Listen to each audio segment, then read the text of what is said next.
Hi Taurus! Welcome. Tingnan natin kung anong mensahe sa'yo ngayong January to February.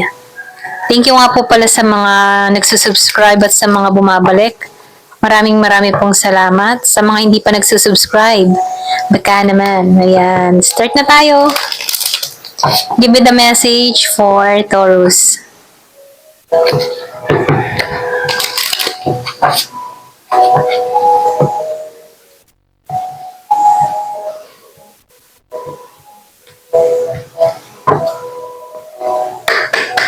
Give me the message for Taurus. Ano ba yung mensahe sa love, career, at sa oportunidad na parating ngayong January, katapusan hanggang February?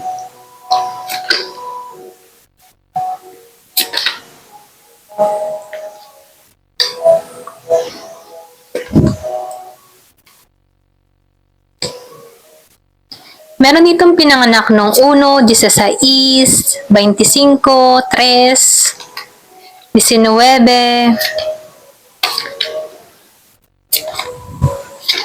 merong 12, at 4. So, nakikitaan ko dito, positive, merong kaganapan, okay? Meron ditong masayang magaganap sa'yo. Nakikitaan ko dito na ikaw yung tipo ng tao na talagang hindi ka nawawalan ng pag-asa. Andun yung hope mo, andun yung determinasyon mo. Once na meron kang sinet up sa kaisipan mo, nakikitaan ko dito na nakakamit mo itong mga pangarap or itong mga ninanais mo.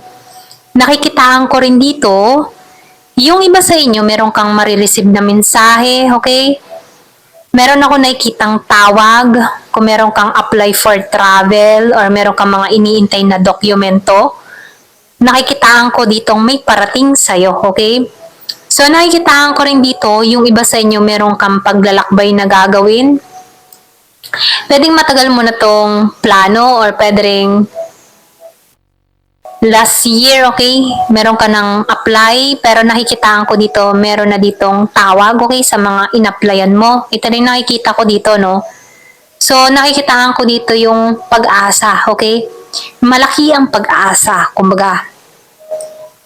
Then, nakikitaan ko rin dito yung wish granted ka, okay? Sa mga kahilingan mong ito. Kumbaga, nafe-feel ko dito na hindi mo aakalain na ipagkakalob to sa'yo, okay? Kumbaga, itong hiling mong ito, marireceive mo na to, malapit na, okay? Kung ano man tong hiling mo, no, marireceive mo na to. So, nakikitaan ko rin dito, yung iba sa inyo, nafe-feel ko dito merong kang ex-lover na magbabalik, okay? Yung iba, hindi halos lahat. So, kung may kadiling kang Scorpio, Cancer, and Pisces, nakikitaan ko dito yung pangungumbinsi ng tao nito or panunuyo, okay? Or pwede rin ikaw, ano, kung lalaki ka or kung babae o lalaki, meron kang gustong suyuin or meron ka ditong gustong puntahan, okay? So, meron ako nakikita ditong pagtatagpo muli, okay? Nakikitaan ko rin dito na meron tong regalong ihahatid, okay? So, nakikitaan ko dito, yung iba naman sa inyo, meron kang kadiling dito na seaman or pwede rin sabihin naglalakbay sa kung saan-saan or pwede rin ikaw seaman ka, okay? So, nafe-feel ko dito, meron ditong sorpresa or pwede rin meron kang isusurpresa dito, okay? Yung iba sa inyo, nakikitaan ko dito, merong regalo, okay? Yung iba naman sa inyo, meron ditong offer na parating, okay? Meron ditong business offer or pwede rin sabihin proposal dun sa iba. Meron kang marireceive na regalo sa tao na to, okay? Kung meron kang kadiling na Scorpio, Cancer, and Pisces, okay? Yung iba naman sa inyo, nakikitaan ko dito na sa LDR situation, okay? Meron ako nakikita dito biglaang pagkikita or sorpresa mula sa tao na to, okay? So, nakikitaan ko dito kung meron kang kadiling na Gemini, Aquarius, and Libra, gusto ng tao nito ng solid foundation sa'yo, okay? Gusto ng tao nito ng katatagan sa koneksyon, gusto ng tao nito na mag-build kayo, okay? Para sa inyong dalawa, okay? So, nakikitaan ko dito yung pagbuo, pwedeng umaasam na to ng pamilya sa'yo, okay? Meron ako nakikita dito ang pagbuo ng pamilya, okay? Ito lang nakikita ko dito, no? So, nakikita ko rin dito, yung iba sa inyo, merong malaking sorpresa na ipagkakalob sa'yo. Meron ditong bagong simula or pwede rin sabihin na ikaw nagpaplano ka ng business or nagpaplano ka ng pangkabuhayan, okay? So, nafe-feel ko dito na meron dito na ipagkakalob sa'yo, biyaya ito para sa'yo, hatid na swerte ito para sa'yo kasi nakikitaan ko dito na magiging stable lalo na sa financial mo. So, nafe-feel ko dito na magiging masaya ka sa sitwasyon na to, okay? Hindi mo to inaakala na marireceive mo tong blessing na to. So, nafe-feel ko dito na hahangaan ka, okay? Hahangaan ka ng iba or mapapansin ka ng iba dahil sa mga gagawin mo, okay? Yung iba sa inyo proyekto or pwede rin merong proyekto na ipagkakalob sa'yo na merong malaking kita, malaking sahod. So, nakikitaan ko dito yung proyekto, okay? Dun sa iba, no? So, nafe-feel ko din dito yung iba sa inyo, magiging kang busy, okay? Sa trabahong ito. Kumbaga, nakikitaan ko dito yung puspusan mo na magpursige, okay? Dito sa ginagawa mo, okay? Kasi nakikitaan ko dito, nagkakaroon ka ng talino, karunungan, okay? Alam mo tong mga ginagawa mo na merong magandang kahihinatnan. So, nakikitaan ko rin dito na meron kang mga vision about dito. So, meron kang lilikhain. Yung iba sa inyo business at meron ding proyekto na iaalok sa'yo, okay? Na merong malaking kita, okay? So, nakikitaan ko rin dito, yung iba sa inyo, meron ditong bibisita sa'yo, okay? Or pwede rin sabihin, meron kang inuumpisahan, okay? Yung iba sa inyo, nagpaplano ka magpabahay, or nag-i-start ka na magpabahay. Ito lang nakikita ko, no? Hindi halos lahat sa part na to, no?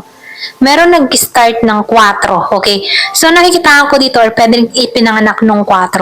So, nafe-feel ko dito yung iba sa inyo, meron tutungo sa bahay mo. Kung meron kang sariling bahay, ano, meron ditong bibisita sa bahay mo, okay? So, meron ditong proposal, meron ditong sorpresa, or pwede rin meron tong iaalok sa'yo, okay? Ito lang nakikita ko sa iba. Ayan. So, tingnan pa natin dito, no?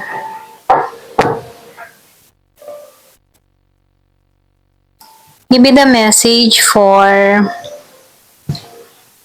Taurus.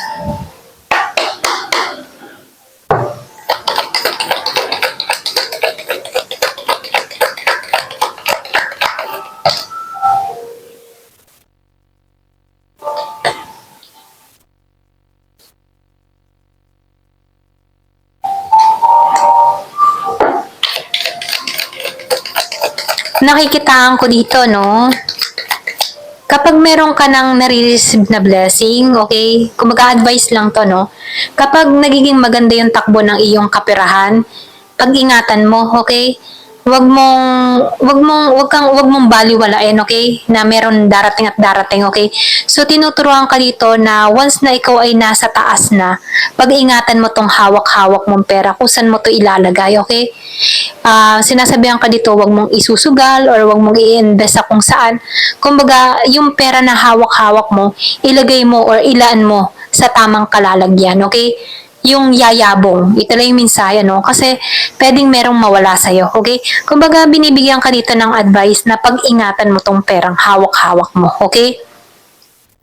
So, nakikita ko rin dito, yung iba sa inyo, kung meron kang mga kinakaharap na problema sa panahon ngayon, ano, meron ako nakikita dito na matatapos na, okay?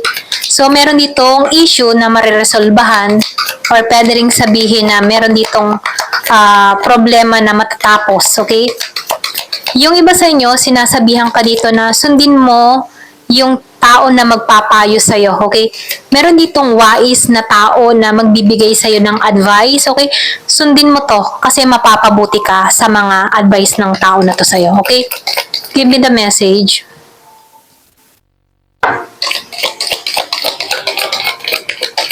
So, sinasabihan ka rin dito, no? Kung gusto mo pa na mas malaki ang kikitain mo, so nakikitaan ko dito ng kailangan mo ng doble effort sa mga tinatrabaho mo para nang sa ganun, no, ma-achieve mo or magkaroon to ng magandang bunga, okay?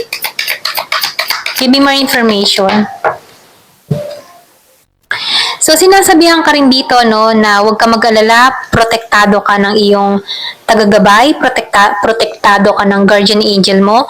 Walang sino man ang makakapanakit sa'yo, okay? Kahit may yung nagpapadala sa'yo man ng mga negative force, huwag ka mag-alala. Iniingatan ka dito. So, sinasabihan ka rin dito, yung iba sa inyo, no, nakaranas ka din na na-disappoint ka sa kapareha, na-disappoint ka sa kaibigan, pwedeng pinagtaksilan ka ng iyong minamahal at ang iyong matalik na kaibigan, ano? So, na-disappoint ka dito, nakaranas ka ng disappointment dito, pero ganun pa man, ano, kung naranasan mo to, sinasabihan ka lang dito, no, tinanggal ka dito habang maaga pa para hindi ka magdusa sa pangmatagalan, okay? So, meron ka ditong paglalakbay na gagawin. Yung iba sa inyo, no, pwedeng nagbabala ka magbakasyon or pwede rin sabihin na meron kang pupuntahan.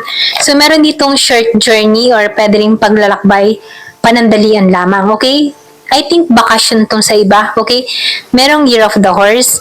So, sinasabihan ka rin dito na sundin mo yung iyong ano no, yung iyong intuition, sundin mo yung kaisipan mo.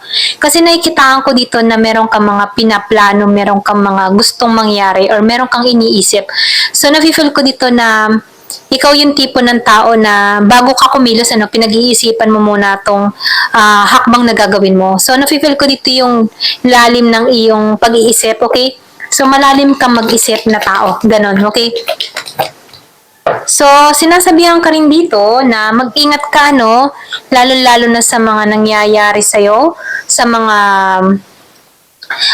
mga blessing na nakakamit mo.